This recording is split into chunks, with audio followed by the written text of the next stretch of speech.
وبعدين الموسم، هذه بداية الموسم بالنسبة لكلبة. كم هو مهم بداية الموسم، زاد كذلك بداية موسم صعبة نسبيا للأمانة. يعني النصر في البدايات خارج قواعده، وبعدين يستقبل الوصل، مباراتين صعاب جدا جدا على كلبة، ثم يتنقل لملاقاة يونايتد، وبعدين يستقبل العين. يعني البداية فعلا مطلوب فيها سانشيز باش يكون صعبة، يوصل أفكاره بسرعة كبيرة للفريق. ما عندوش مجال إنه لازم يكون نسب الانسجام بتاعته وصل 60-70% عشان يقدر يكسب الفرقة دي، أو عشان يقدر نقاط، يعمل عدد نقاط. لازم يكون كان واصل للمفهوم بتاع ال4-3-3 إذا كان يلعب 4-2-3-1 لفيكتور سانشيز، أو البيلد أب اللي بيلعب بيه اللي هو التحضير من تحت. كم نقطة كابتن؟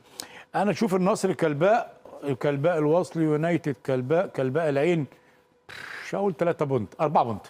4 بونت تكتبوا عليها 4 بونت. 4 بونت. وأنت؟ ما نقول أقل، نقول 3 بونت. استثنيت مين؟ من اليونايتد. نزلت المكسب بس، وبقيه ال3 مباريات يخسرهم؟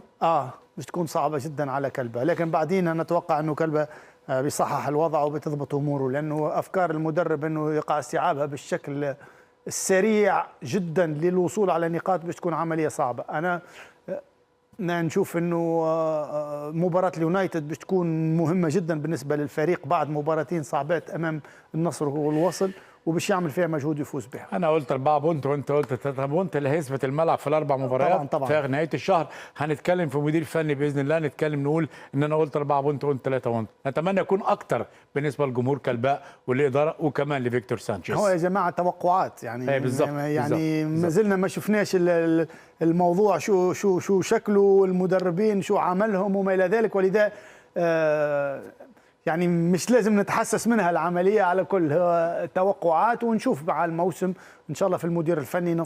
دائما نتابع معاكم الوضع ونحكي على كل تفاصيل الأندية.